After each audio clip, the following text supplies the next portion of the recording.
अस्सलाम वालेकुम students. Previous video में हमने पेडागोजी से रिलेटेड हमने उसके अप्रोचेस के बारे में डिस्कस किया और फिर हमने डिस्कस किया था कि क्या रोल है पेडागोजी का इफेक्टिव लर्निंग में। आज हम मूव करेंगे करिकुलम, पेडागोजी और असेसमेंट की आपस में इंटरकनेक्शन के कि इन तीनों का आपस में क्या रिलेशनशिप है और ये कैसे एक दूसरे को अफेक्ट करते हैं। अच्छा, आगे मूव होने से पहले बताती चलूं कि ये वीडियो हम जो कर रहे हैं डायरेक्ट डिटेल्स पे ना, करिकुलम क्या है, पेडागोजी क्या है, इन सारी चीजों की डिटेल पे।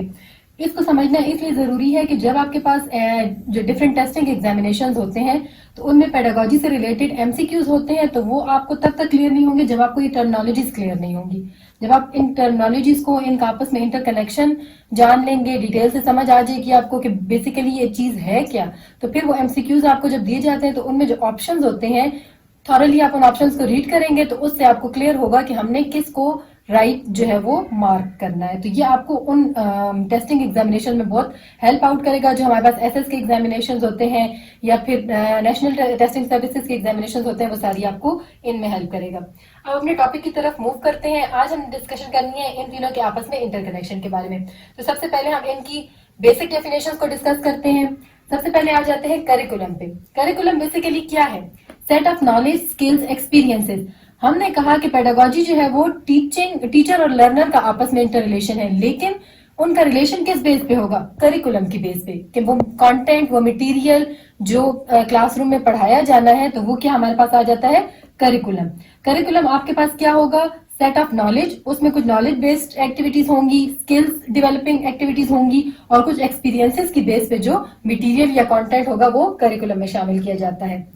करिकुलम क्या है? फाउंडेशन ऑफ एजुकेशन है। वो कंटेंट आपके पास मौजूद होगा तभी आप उसको आगे डिलीवर कर पाएंगे। तो क्या होगा? आपके पास फाउंडेशन जो है वो करिकुलम है। तो इसलिए करिकुलम को जब डिजाइन किया जाता है तो बहुत सारी बातें जहन में रख के उसको डिजाइन किया जाता है, और कोई एक बंदा उसको नहीं डिजाइन करता, एक पूरी टीम होती है वो उसको डिजाइन करती है। उसके बाद उस कंटेंट को आगे प्रूफ किया जाता है।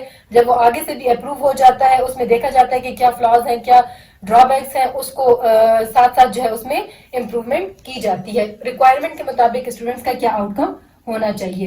तो कंटेंट आपका ऐसे होना चाहिए जो स्टूडेंट्स पढ़ भी सके, जान भी सके और उसके बाद बी एबल टू डू, मतलब उसके बाद वो प्रैक्टिकल लाइफ में जब एंटर हो तो वो इस काबिल हो कि वो अपना रोल प्ले कर सके। अब आते हैं फोर्थ पॉइंट पे, which is curriculum is framework for teaching. मतलब जो टीचर्स है क्लासरूम में पढ़ाना है, उसका पूरा एक आउटलुक जो है वो करिकुलम डिजाइन करता है। कितने चैप्टर्स में वो कोर्स डिवाइडेड है और वो किस किस तरीके से स्टेप वाइज फॉरवर्ड करना है, आगे कैसे रिपीट करना है। फिर हमारे पास फिफ्थ पॉइंट है, should be inclusive and challenging for students. जो आपका करिकुलम है वो इतना सिंपल फॉर्म में नहीं होना चाहिए, वो थोड़ा सा ऐसे हो कि वो चैलेंजिंग भी हो, उसमें प्रोजेक्ट भी हो और उस एक्टिविटीज ऐसी हो कि उसमें तमाम स्टूडेंट जो है वो अपना रोल प्ले करें, उसमें एक्टिविटीज को साथ लेके चले। सिक्स पॉइंट है, curriculum fulfil the needs of diverse learners. मतलब आपके पास क्लासरूम में एक तरह के लर्नर्स नहीं होते, कुछ एक्टिव होते हैं, कुछ स्लो लर्नर्स होते हैं। तो आपका करिकुलम इस तरह होना चाहिए जो दोनों की नीड्स को फुलफिल करे। ऐसा ना हो कि एक लर्नर उसको लेके आगे चल सके लेकिन दूसरा लर्नर जो है वो पीछे रह जाए। तो आपने उसको इस तरह डिजाइन करना है कि वो दोनों के लिए काफी हो, वो दोनों को साथ लेके चलता रहे। पेडागोजी। पेडागोजी बेसिकली क्या है? मेथड ऑफ टीचिंग है। इसमें क्या होता है? डिफरेंट स्ट्रेटेजीज और टेक्निक्स यूज की जाती हैं। पहले जो है वो प्रीवियस में जो टेक्निक्स थी उनको अब छोड़ के अब नई स्ट्रेटेजीज की तरफ मूव किया गया है ताकि उस करिकुलम की जो रिक्वायरमेंट्स हैं उसको फुलफिल किया जा सके। इफेक्टिव पेडागोजी कब होती है? जब वो स्टूडेंट सेंटर्ड होती है। स्टूडेंट सेंटर्ड मीन कि जब स्टूडेंट हैं उनके लर्निंग के लिए डिफरेंट टेक्निक्स और डिफरेंट स्ट्रेटेजीज और डिफरेंट तरीके यूज किए जाते हैं। फॉर एग्जाम्पल, अब जो मेथड है वो कौन से होते हैं? इंक्वायरी बेस्ड होते हैं, जिसमें उनको कोई प्रोजेक्ट दिया जाता है जिसमें उनको कहा जाता है कि आपने उस पर इंक्वायरी करनी है और फिर हर एक स्टूडेंट अपना एक्सपीरियंस शेयर करता है। सेकंड होता है प्रॉब्लम बेस्ड, उनको कोई ना कोई प्रॉब्लम दिया जाता है, उनके सॉल्यूशंस के डिफरेंट, हर एक स्टूडेंट का जो सोल्यूशन है वो दूसरे से डिफरेंट होगा, तो वो लर्निंग के नए मेथड्स हैं। प्रोजेक्ट्स दिए जाते हैं, प्रोजेक्ट ग्रुप की फॉर्म में भी होते हैं, पेयर फॉर्म में भी होते हैं। इन सारी चीजों से क्या होता है कि लर्निंग इफेक्टिव होती है, मैक्सिमम वो गेन करते हैं और वो उन अपनी मिस्टेक्स को खुद ही स्टूडेंट्स जज कर सकते हैं। वो इस काबिल हो जाते हैं टेक्निक्स के बाद कि वो अपनी जो एक तो जब वो खुद करते हैं इन एक्टिविटीज को तो उनको लॉन्ग टर्म वो चीज याद रहती है और उससे लर्निंग भी बेहतर होती है। मूव करते हैं थर्ड पॉइंट पे, which is assessment. Assessment basically क्या है? Evaluation of student learning. Evaluate किया जाता है कि क्या कुछ उस करिकुलम से और उस पेडागोजी टेक्निक से क्या हासिल हुआ है, कितना स्टूडेंट ने लर्न किया है।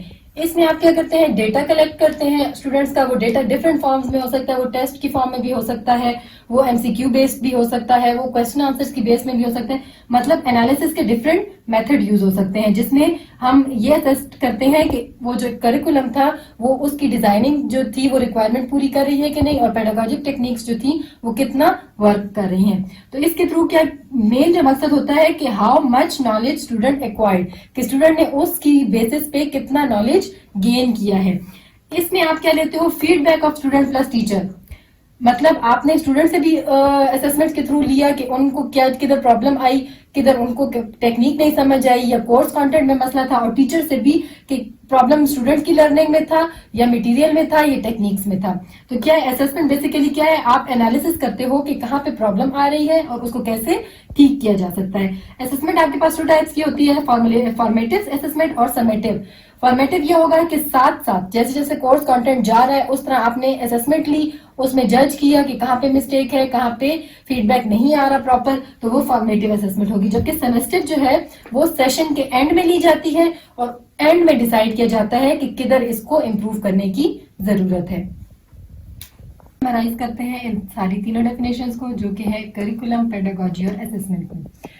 तीनों क्या है, एलिमेंट्स ऑफ एजुकेशन है। ये भी एजुकेशन से रिलेटेड है, ये भी एजुकेशन से रिलेटेड है और असेसमेंट भी एजुकेशन से रिलेटेड है। लेकिन ये तीनों एलिमेंट्स आपस में भी इंटर रिलेटेड हैं, क्योंकि अगर ये तीनों एलिमेंट्स सीक्वेंस से काम करेंगे तो तब ही ये सिस्टम एजुकेशन का आगे मूव हो सकता है।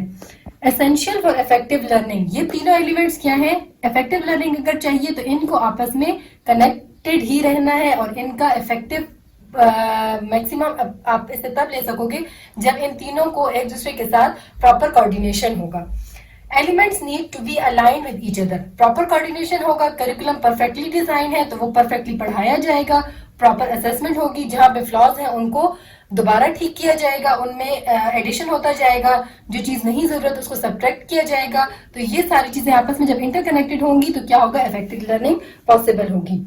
रिव्यूड, जो इन सारी ये तीनों चीजें हैं ना, इसको वक्त बाय वक्त रिव्यू करना है, करिकुलम को भी, पेडागोजी को भी, और असेसमेंट के थ्रू ये सारा कुछ होगा। रिव्यू जो होगा वो असेसमेंट के थ्रू होगा, तो ये आपको क्या करेगी, लर्निंग को प्रमोट करेगी। लेकिन लर्निंग फिर क्या होगी, इफेक्टिव होगी, जब ये आपस में प्रॉपरली एक दूसरे को साथ लेके चलेंगे ये एलिमेंट्स, तो आपके पास जो इफेक्टिव लर्निंग है वो आप हासिल कर सकते हो।